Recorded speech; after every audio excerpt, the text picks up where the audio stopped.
I'd like to share with you one of my favorite stories, Corduroy by Don Freeman.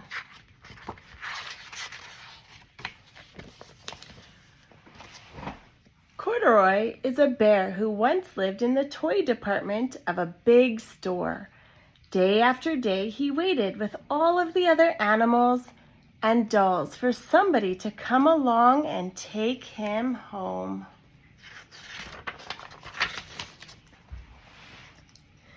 The store was always filled with shoppers buying all sorts of things, but no one ever seemed to want a small bear in green overalls.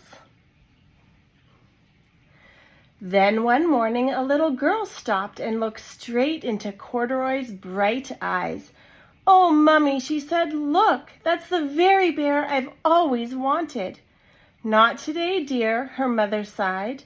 "I've spent too much already. Besides, he doesn't look new. He's lost the button to one of his shoulder straps."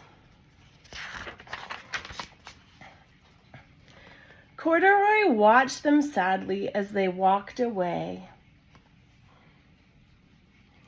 "I didn't know I'd lost a button," he said to himself. "Tonight I'll go and see if I can find it." Late that evening, when all the shoppers had gone and the doors were shut and locked, Corduroy climbed carefully down from his shelf and began searching everywhere on the floor for his lost button. Suddenly, he felt the floor moving under him. Quite by accident, he had stepped onto an escalator, and up he went. Could this be a mountain, he wondered? I think I've always wanted to climb a mountain. He stepped off the escalator as it reached the next floor.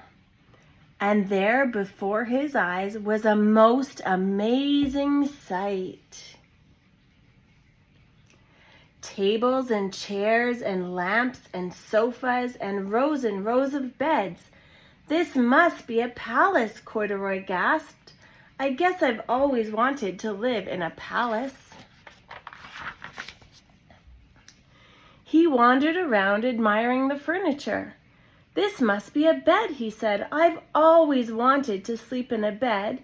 And up he crawled onto a large, thick mattress. All at once he saw something small and round. "Why, here's my button," he cried, and he tried to pick it up. But like all the other buttons on the mattress, it was tied down tight. He yanked and pulled with both paws until, pop! Off came the button, and off the mattress Corduroy toppled. Bang! Into a tall floor lamp. Over it fell with a crash. Corduroy didn't know it, but there was someone else awake in the store. The night watchman was going his rounds on the floor above. When he heard the crash, he came dashing down the escalator. "Now who in the world did that?" he exclaimed. "Somebody must be hiding around here." He flashed his light under and over sofas and beds until he came to the biggest bed of all. And there he saw two fuzzy brown ears sticking up from under the cover. "Hello," he said. "How did you get upstairs?" The watchman tucked Corduroy under his arm and carried him down the escalator and set him on the shelf in the toy department with the other animals and dolls.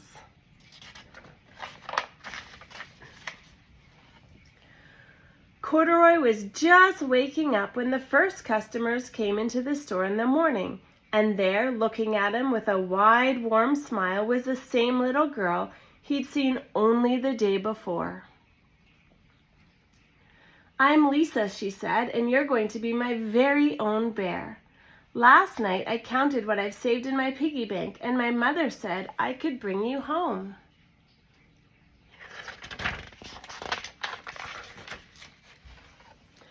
"Shall I put him in a box for you?" the saleslady asked. "Oh, no, thank you," Lisa answered, and she carried Corduroy home in her arms. She ran all the way up 4 flights of stairs into her family's apartment and straight into her own room.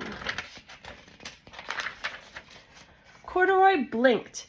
There was a chair and a chest of drawers, and alongside a girl-sized bed stood a little bed just the right size for him. The room was small, nothing like that enormous palace in the department store. "This must be home," he said. "I know I've always wanted a home." Lisa sat down with Corduroy on her lap and began to sew a button on his overalls.